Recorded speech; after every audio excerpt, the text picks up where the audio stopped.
छोटी सी बिल है।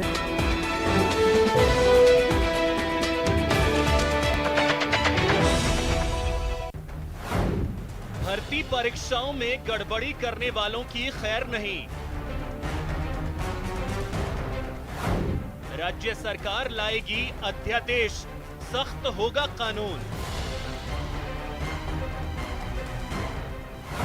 Paper leak, नकल करने वालों को 7 साल की सजा का होगा प्रावधान। नकल गैर जमानती अपराध की श्रेणी में शामिल होगा। नकल में सरकारी कर्मचारी की संलिप्तता पाए जाने पर बर्खास्तगी होगी। नकल में सहयोग करने पर निजी शिक्षण संस्थान की रद्द होगी मान्यता।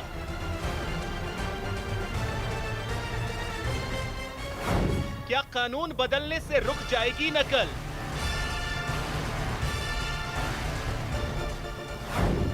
बदलेगा कानून, बदलेगा सिस्टम। स्वागत है आपका। प्राइम डिबेट देख रहे हैं आप, आपके साथ में जेपी शर्मा। रीट के परीक्षार्थियों ने जितनी तैयारी की थी सरकार की, और सिस्टम की तैयारी उससे कम नहीं थी, लेकिन सिस्टम की जेल में सुरंग खोद डालने वालों की तैयारी और भी आगे की निकली। सरकारें कब से इस तरफ काम कर रही हैं कि एक ऐसा सिस्टम विकसित किया जाए कि ना नकलचियों की दाल गले, ना दलालों की, और ना 7 तालों से पेपर चुरा लाने वाले पेपर चोरों की। लेकिन अभी तक बहुत कामयाबी नहीं मिली। यहाँ सवाल किसी एक पार्टी की सरकार का नहीं है। अलग अलग समय पर हुई कमोबेश सभी परीक्षाएं गड़बड़ियों की भेंट चढ़ी हैं। अब सरकार ने अध्यादेश के माध्यम से नकल कानून को और कड़ा करना तय किया है। गड़बड़ी करने वालों को 7 साल सलाखों के पीछे जाना होगा। इससे धांधली की कमाई खाने वालों पर कितनी लगाम लगेगी ये देखना होगा, और इसी पर प्राइम डिबेट में आज बात होगी। इन सवालों के जरिए कि 7 साल सलाखों का डर क्या रोक पाएगा परीक्षाओं में गड़बड़ी? परीक्षाओं से लेकर नियुक्ति तक फुल प्रूफ बंदोबस्त कब होगा? और धांधली न रोक पाना क्या तकनीक के मोर्चे पर भी हमारी नाकामी नहीं है?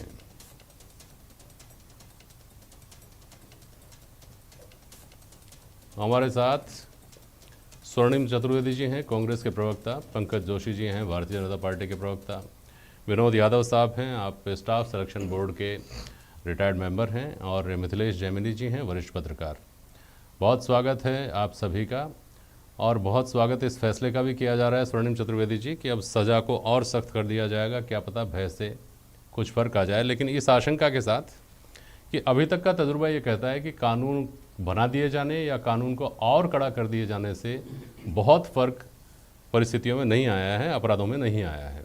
स्वर्णिम चतुर्वेदी जी। देखिए जेपी जी, सरकार की जो मंशा है वो ये है कि जो भी परीक्षाएं आगे हों उनमें लगाम लगाई जा सके। अगर कोई परीक्षार्थी को पेपर बेचता है या परीक्षा पेपर आउट करता है तो ऐसे तत्वों पर, और जो एलिमेंट्स आइडेंटिफाई किए गए हैं उनको डिटर करने के लिए, उनको विमुख करने के लिए 2 इसमें बड़े महत्वपूर्ण प्रावधान किए गए। एक तो ये ऑफेंस संज्ञेय अपराध बना दिया है, यानी कि पुलिस की अगर या किसी मजिस्ट्रेट की जानकारी में आता है ऐसा अपराध होना, तो वो बिना किसी FIR के, बिना किसी शिकायत के मामला इन्वेस्टिगेट भी कर सकते हैं और उसमें अरेस्ट भी कर सकते हैं। दूसरा, इसमें नॉन बेलेबल ऑफेंस किया है इसमें, कि इसमें सजा का प्रावधान नहीं है, बेल का प्रावधान नहीं है, यानी कि बेल नहीं मिलेगी, कोई अरेस्ट होता है तो उसे। और 7 वर्ष की सजा इसलिए की गई है कि ये देखा गया है कि जिन मामलों में 3 वर्ष या उससे कम की सजा का प्रावधान होता है तो उसमें बेल लेना आसान होता है। इसमें 7 वर्ष की सजा इसलिए की गई है ताकि कोई भी सरकारी कर्मचारी यदि इसमें इन्वॉल्व हो तो 100 बार सोचे, अपने जीवन को दांव पर लगा रहे, अपने परिवार को दांव पे लगाने से पहले 100 बार सोचे। और सबसे बड़ी बात, जो ऐसे माफिया गिरोह हैं जिनके तार अंतर्राज्यीय हैं, दूसरे राज्यों में बैठ करके उन्होंने अपना धंधा बना लिया है, वो राजस्थान में आने से पहले 20 बार ये सोचें या उनके कारिंदे सोचें कि किस स्टेट में हम जा रहे हैं और यहाँ पे जाने के परिणाम क्या हो सकते हैं। क्योंकि सरकार तो अपनी तरफ से विजिलेंट रहेगी और उनको भी ये डर होना चाहिए कि अगर राजस्थान में अपने अंजाम, ये जो कारनामे हैं इनको अंजाम देने आएंगे तो उनके साथ क्या हश्र हो सकता है, कितने साल उनको जेल की सलाखों के पीछे जाना पड़ेगा। इसलिए ये कानून महत्वपूर्ण है और निश्चित रूप से आने वाले समय में जो परीक्षाएं होनी है उनमें हम ये मानते हैं कि इसमें जो इस तरह के तत्व हैं, जो एलिमेंट्स हैं, जो पेपर लीक कराना चाहते हैं, नकल कराना चाहते हैं, वो विमुख होंगे और डर के कारण ही सही लेकिन इससे परीक्षाओं में धांधली है, इस पे रोक लगा सकेगी। ठीक है पंकज जोशी जी, आप मुतमईन होते हैं इस फैसले से कि कम से कम अगर कानून कड़ा होगा तो कुछ तो भय बढ़ेगा? देखिए, मैं दो चीज़ें जेपी भाई, आपने जो कहा कि कानून जो है इस देश का संविधान बहुत कड़ा बना हुआ था, बहुत अच्छा बना हुआ था, जिसमें जो है बाकायदा जो आपराधिक कानून थे वो काफ़ी कड़े थे। लेकिन आप याद करें, अभी ज़्यादा टाइम नहीं हुआ है, रीट से पहले आपके यहाँ डिबेट हुई थी जिसमें कहा गया था और पेपरों में छपा था कि जो भी इसमें शामिल होगा उसको जो है सरकारी आदमी को बर्खास्त कर दिया जाएगा, सस्पेंड नहीं किया जाएगा, बर्खास्त कर दिया जाएगा। क्या सरकार ने कोई बर्खास्त किया? जो निजी संस्थाएं होंगी उनका जो है लाइसेंस निलंबित कर दिया जाएगा। क्या आज तक कोई निलंबित हुआ? जो लोग पकड़े जाएंगे उनको सख्त से सख्त सजा होगी, जिसकी जो है हम जांच करेंगे। कुछ हुआ? नहीं हुआ, कोई बात नहीं। आप लगातार जो है अभी तक जो है, मैं फिर आपको आता हूं कि शायद जो है पिछले बार देखेंगे तो लगभग पिछले शासनकाल कर इस शासनकाल में लगभग 45 नए कानून आप लेकर के आए।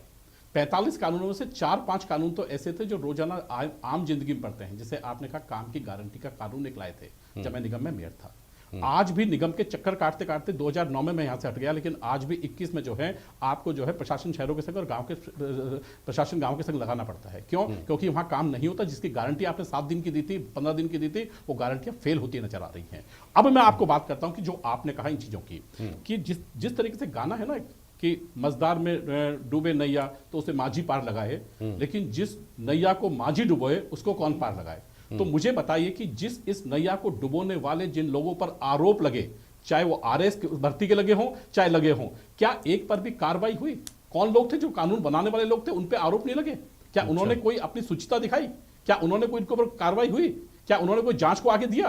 लेकिन मैं यही कह रहा हूं कि आप कानून बना रहे हैं, हम इसका तहे दिल से स्वागत करते हैं कि हाँ कानून बने, लेकिन सरकार इस चीज की भी गारंटी ले कि उन कानूनों की आड़ के अंदर किसी की 476 करोड़ की पेनल्टी माफ नहीं हो, किसी को जो है मार्बल के अगेंस्ट में जो है उसको जो है दूसरी खदानें नहीं मिले, किसी को जो है उसके जो भर्ती है वो आरएस ना मिले। पंकज जी, नकल के कानून में खान में काम, मतलब वो कानून नहीं है, मुझे कानून होना चाहिए, बाकी कानून नहीं होना चाहिए। क्या बात कर रहे हैं? हमारी डिबेट कानून नहीं थी आपके देश के कानून के अंदर नहीं आते जब आपके एक्स आरपीएससी चेयरमैन, क्या विश्वास करेंगे कि ये कानून की हासिल ये नहीं होगा? पंकज जी, अपन संविधान की पूरी संपूर्ण समीक्षा का किसी दिन एक अलग से एपिसोड रख लेंगे जिसमें सारे कानूनों की समीक्षा करेंगे। आज फिलहाल अपन ये बात, कानून तो यहीं का था। आज फिलहाल हम ये बात कर रहे हैं। कानून तो पेनल्टी का यहीं का था। पंकज जी, आज हम फिलहाल ये बात कर रहे हैं।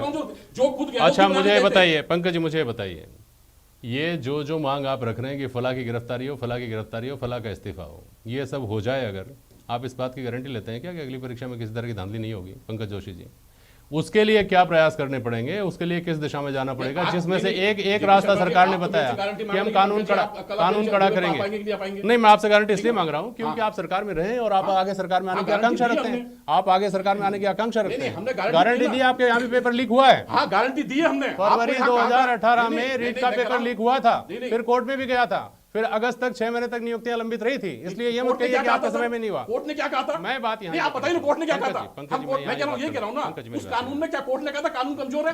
पंकज जी मेरी बात मुझे बताइए, क्या कोर्ट ने कहा था कानून कमजोर है इसलिए छूट गई है? अरे हम कानून की बात ही नहीं कर रहे हैं। आपने कहा कानून नहीं, मैं बात कुछ और कर रहा हूँ पंकज जी। मैंने शुरुआत ही इस बात से की कि केवल कानून के जरिए ही चीजें ठीक हो रही होती है। तो 2001 में हिंदुस्तान में 16,000 रेप के केस दर्ज होते थे और 2012 में निर्भया केस के बाद में किस तरह के अमेंडमेंट हुए आपको पता है? 2017 में वो रेप के केस 32,000 हो जाते हैं।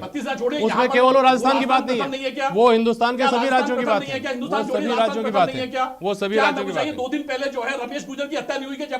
अब असल में मुझे बताइए, क्या नाक के नीचे हत्या हुई कि नहीं हुई? 2 दिन पहले कोई गया वहां पर, कोई आदमी ने कहा कि उसको आपने गिरफ्तार कर लिया? पंकज जी, अपन फिर आप कैसे बात कर रहे हैं? रीट की बात कर लें, रीट की बात कर लें, रीट की बात कर लें। मैं कह रहा हूं, रीट में भी कहा था ना आपने, हाँ, रीट में भी कहा था ना आपने कि हम जो है उसको जो है बर्खास्त कर देंगे। मैं इसका जवाब दे देता हूं। जेपी जी, पंकज जी को शायद ये मालूम हो, मैं सारे दर्शकों को यह बताना चाहता हूं, भारतीय जनता पार्टी द्वारा हल्ला तो खूब मचाया जा रहा है, लेकिन रीट परीक्षा में जो पकड़े गए वो हमारी सरकार के इन्वेस्टिगेशन के कारण ही पकड़े गए ना। ये भारतीय जनता पार्टी ने कोई उजागर नहीं किया स्कैम, और भारतीय जनता पार्टी ने नहीं किया। जब हमने, हमारी सरकार विजिलेंट थी, नजर थी और हमने पकड़ा, भारतीय जनता पार्टी पकड़ के नहीं लाई।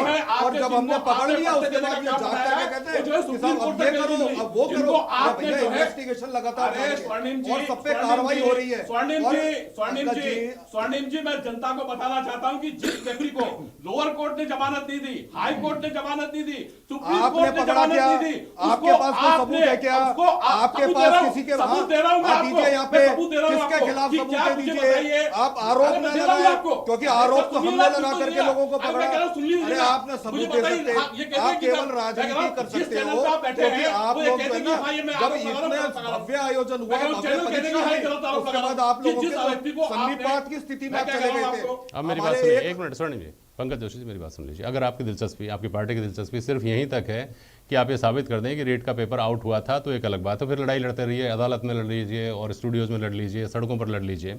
मैं इससे आगे की बात आज डिबेट में करना चाह रहा हूँ, जिसको सुन लीजिए आप। वो बात यह है कि हम रेमेडी की बात करते हैं। अगर किसी ने ऐसा किया तो उसके साथ ये किया जाएगा, अगर कोई संलिप्त था तो उसको बर्खास्त कर दिया जाएगा, उसके स्कूल को ब्लैकलिस्ट कर दिया जाएगा, वगैरह वगैरह।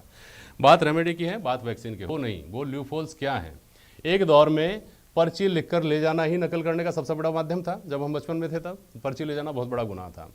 आज स्थिति ये हो गई है कि चप्पल में ब्लूटूथ है, चश्मे की डंडी में ब्लूटूथ है, सैनिटरी पैड में ब्लूटूथ है, आपको हाफ आस्तीन की शर्ट पहन करके परीक्षार्थी जा रहे हैं, महिलाएं साड़ी नहीं पहन करके जा सकती, उनको उनके लिए भी ड्रेस कोड है। यहाँ तक पहुँच के फिर भी नहीं रुक पा रही है नकल। तो चलिए एक मिनट सुनिए ना पंकज जी, नकल तो चलिए पहुंच जाएगी, नकल तो फिर भी आप नकल पर तो किसी एक हद तक अंकुश लगा ले रहे हैं, लेकिन पेपर्स का आउट हो जाना जो है वो ल्यूफोल क्यों नहीं पकड़ में आता है कि ये यहाँ से ऐसा होता है?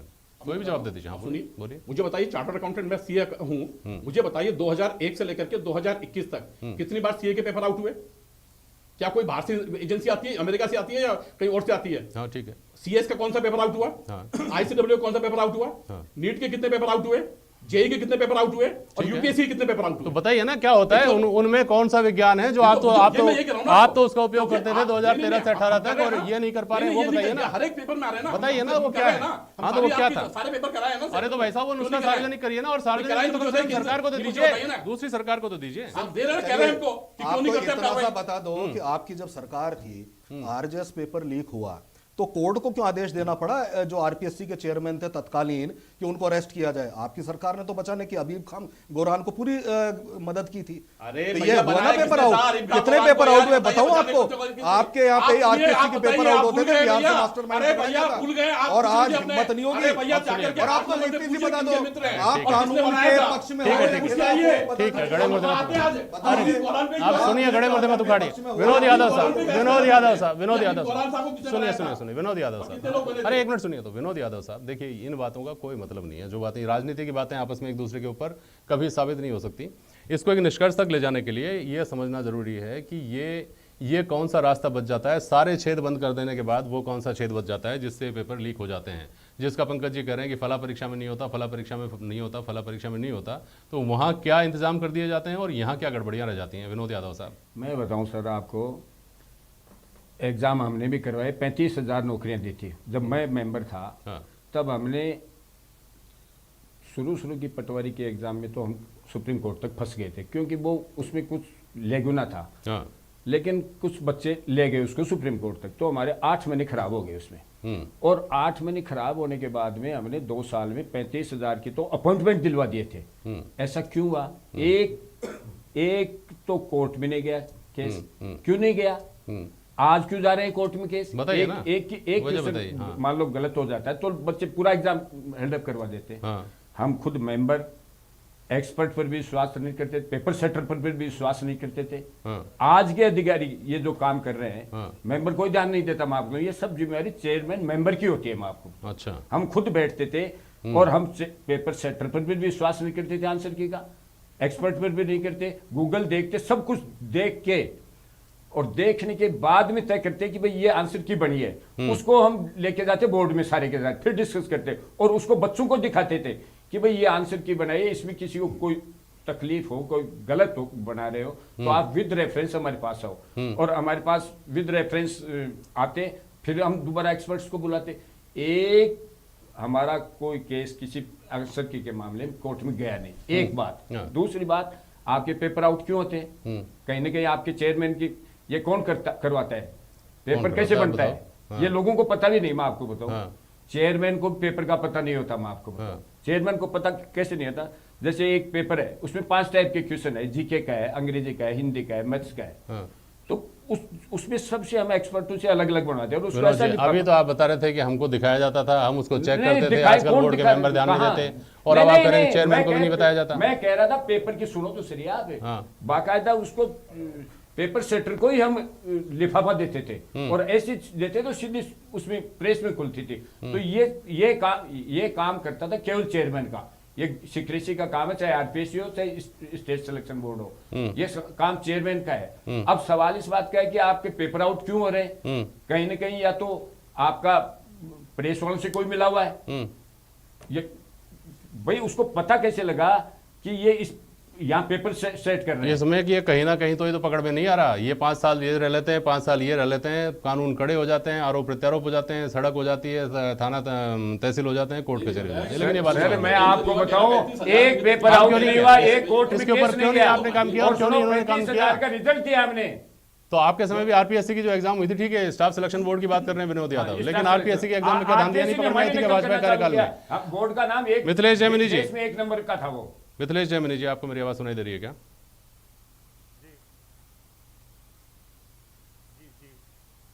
सुनाई दे रही है। मिथिलेश जी, आपको आवाज आ रही है मेरी? हेलो,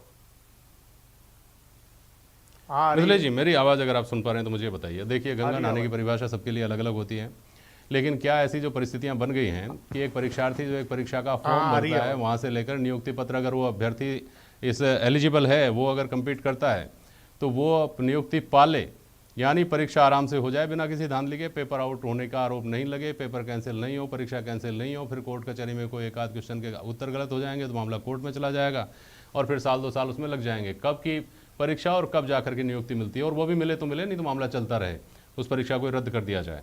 ऐसी स्थितियां बन गई हैं। इसको लेकर के राजनीतिक आरोपों से ज़्यादा इस मामले का एक बंदोबस्त ढूंढने में दिलचस्पी दिखती है क्या मिथिलेश जी? देखिए जेपी जी, इसमें सबसे इंपॉर्टेंट जो चीज है वो ये है कि दोनों, चाहे बीजेपी हो चाहे कांग्रेस हो, वो दोनों के दोनों अभी तक इसका सॉल्यूशन नहीं ढूंढ पाए हैं। उसका रीजन ये है कि हमारे जो पेपर सेटर हैं वो आज तक सेट नहीं हो पाए। जेएनयू में एक फॉर्मूला सेट हुआ है कि एक सब्जेक्ट है, उसमें जितने क्वेश्चन बनते हैं उसके सारे पेपर बन जाए और उनको सेट करने का एक अलग फॉर्मूला हो, लेकिन आज तक नहीं हुआ। यही कारण है कि आरपीएससी लगातार पेपर आउट कर रही है।